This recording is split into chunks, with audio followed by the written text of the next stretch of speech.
Welcome to Immigration Basics, Immigration 101. Today's session is the very beginning basic process of how U.S. immigration law is written that someone would immigrate to the United States. We're going to start off with a few words. The first one is migrate.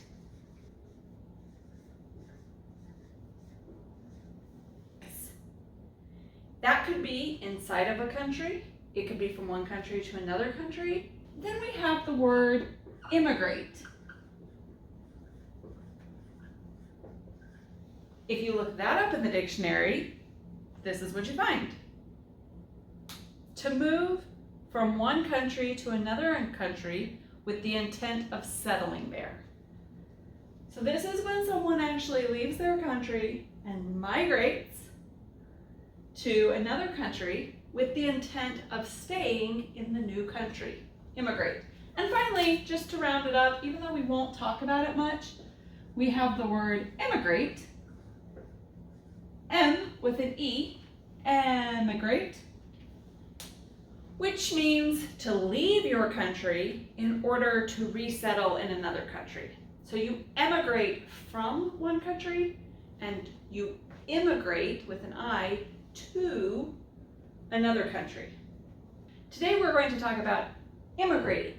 How do you immigrate to the United States if you want to immigrate to the United States? All right, I'm going to be drawing some diagrams. Hopefully you find them helpful. Here's the United States. Isn't it a beauty?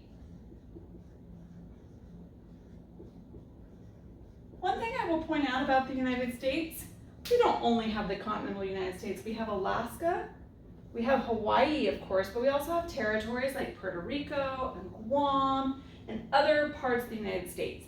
This symbolizes any of those places. It's not just the continental United States, which is why a circle works just fine. It's the concept of being in the United States territory. All right, so here's the United States, wonderful country that it is. And we have this person who lives outside the United States in their own country, or maybe in a different country, but nonetheless outside the United States. There they are, they want to come to the United States. How do they do that? That's what we're going to look at today. The first step is they're going to go to a place called the consulate. The consulate is a building that the United States has outside of the United States in another country. In almost all countries, in fact. It's not just one. There are consulates all over the world. Some countries have multiple consulates. But the important part is that it's a government, a U.S. government official who is running this consulate. So they are actually going to go talk to the United States government here. So they walk in, they go to the United States government, and they ask for a visa.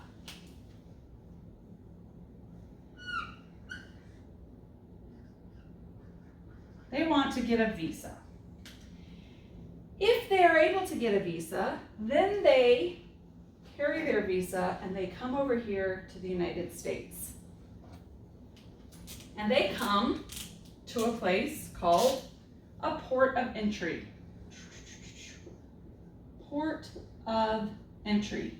There could be ports anywhere. They can be in the middle of the United States, on the side, it doesn't matter. We'll talk more about ports of entry another time. The important part to know is it is the port into the United States, the way to get into the United States. So they carry their visa in, they come, knock at the door. Here's my person with their visa, and they knock at the door, knock, knock, knock, and say, "May I please come in?" And the government official says, "Do you have a visa?" "Yes, I do." All right, they can let them in. They don't have to let them in at this point. They can say, "Actually, even though you have a visa, you have to go home. We're not going to let you into our country." But we're talking about immigrating, so we're going to say that today they get to come into the country. So they come into the country. Here they are in the country. Now, we're going to talk about two different paths about how someone could come in and then what happens after that. The first path is that they've come in as an immigrant.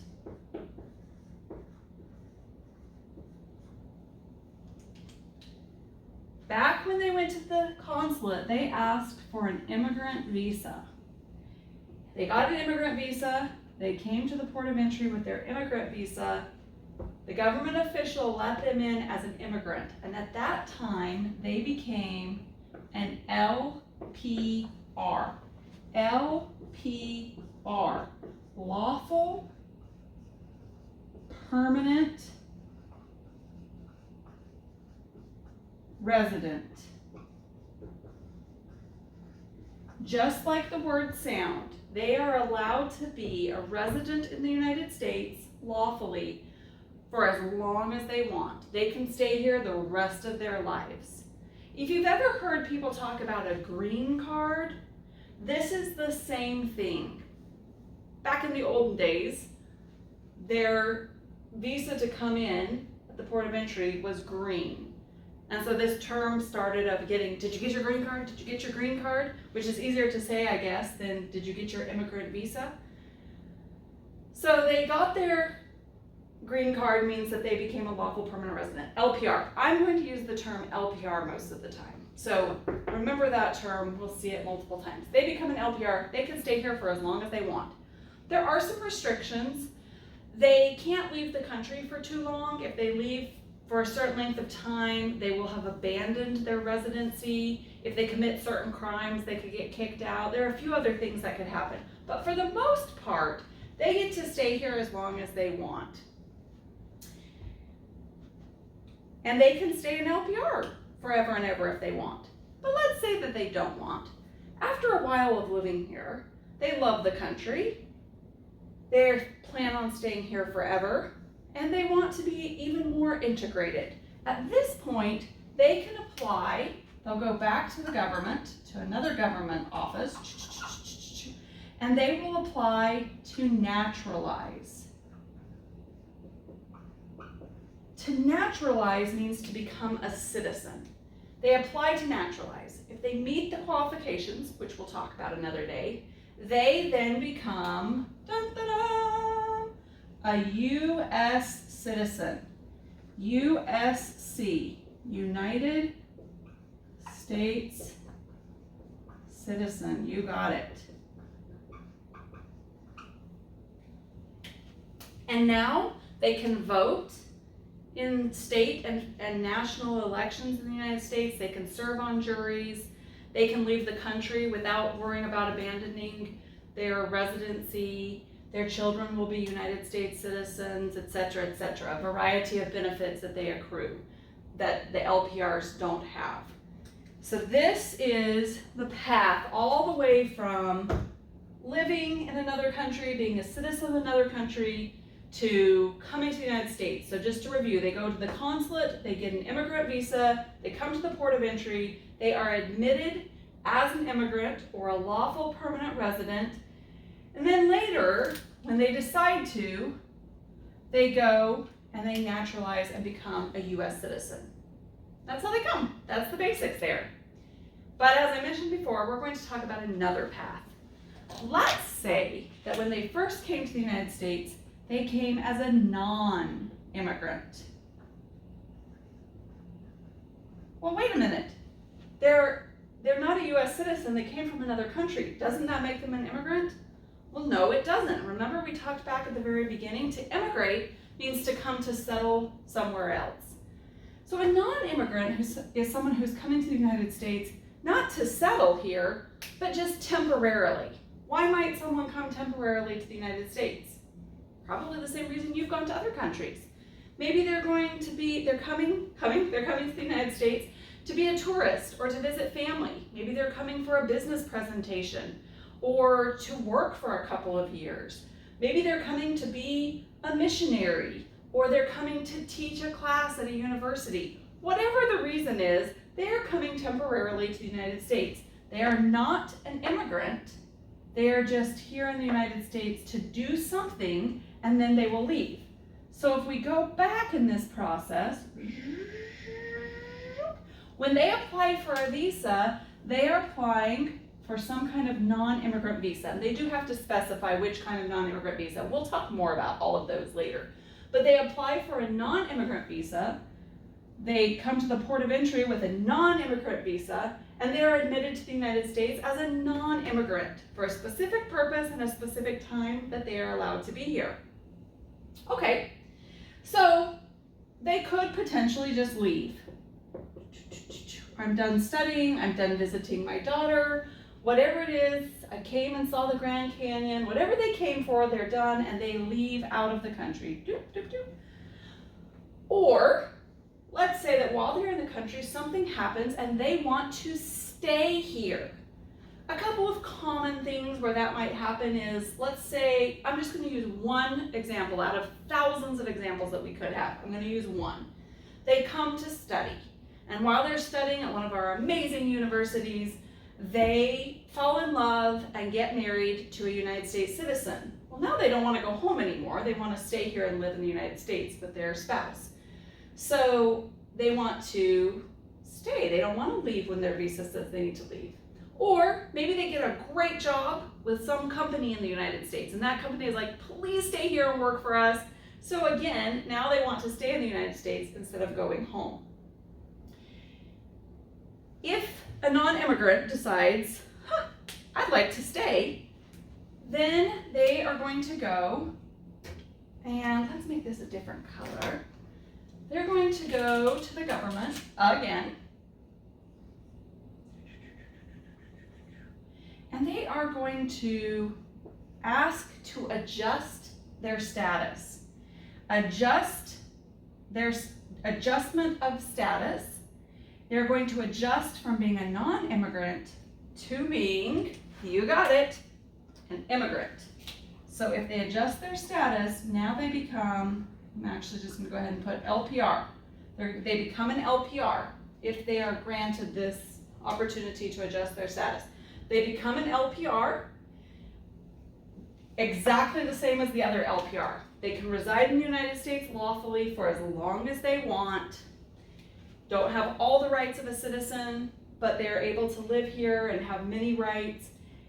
After a while of being an LPR, just like the other ones, if they decide, I live here now, I'm raising my family here, I have this job, I'm going to stay here forever, they can apply. Oh, actually, we better go to the government first. They go and they apply for naturalization, and then they become an LPR. Then they become a U.S. citizen, and they can vote and serve on a jury. So that's the basic process. If they're an immigrant, it's a shorter process. If they originally came as a non-immigrant, then of course there are additional steps in here. One other thing I'll just mention right here is non-immigrants can change their status. We call that change of status, where let's say they come to be a tourist and then they decide to stay and study. So they're going from non-immigrant to non-immigrant. That would be changing their status. So they could do that forever and ever, and then they could leave, or they could progress on toward adjustment of status, just depending on what path they want to seek. All right, that's the basics. If you have any questions, feel free to put them in the comments. If you know me, you can contact me directly. I would love to elaborate on anything that you have questions about, as long as it stays within the realm of basic immigration concepts.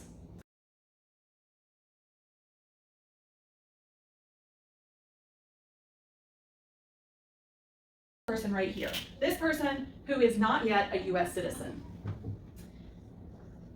Clearly, they're not a U.S. citizen. Most likely they are a citizen of another country. They're not a U.S. citizen. We could call them not a U.S. citizen, but that is very complicated.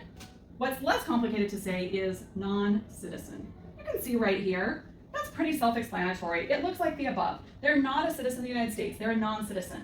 That is an acceptable term to use. You will hear me use it. The one tricky thing about it is they are citizens. They just aren't citizens of the United States. So that's its one downfall as far as a term. Another term that we can use is the word alien. The term alien is found in US immigration law, and it has been for 150 years or more. Here's the thing about alien. Non-citizen is a word that's a commonly used word in the 21st century. Alien, not so much. We don't use it very often in our normal speech. Let's see what alien actually means. Belonging to another country or people. A foreigner, a foreign-born resident in a country who has not become a naturalized citizen. Well, that's exactly what we're talking about, an alien. So it makes all the sense in the world to use it. The one thing that's tricky about that is the word alien has been co-opted a little bit. During the 1900s, when space travel started, people began to refer to extraterrestrial aliens. Can hardly say that word, which is why we don't use the beginning part. Meaning they are aliens to the whole Earth. They come from not just a different country, but a different planet, and they are an alien here on Earth, extraterrestrial aliens. And of course, they've been depicted in movies and comics and other things as strange-looking creatures that came into Earth. So extraterrestrial aliens, but because it's hard to say, it got shortened down to just alien. And so today, when people say alien, they're most commonly thinking about people that aren't even people, or maybe not human, somebody that is different, not just from another country. So it creates an image that sometimes is a little skewed. I will use the word alien. It is part of the law, and the law is my background, so I will use it sometimes. But if we're just talking about basics and how to talk about these concepts in basic terms, non-citizen perhaps is more useful. But either way, you'll hear me use both of them, non-citizen and alien. I'm talking about someone who is not a United States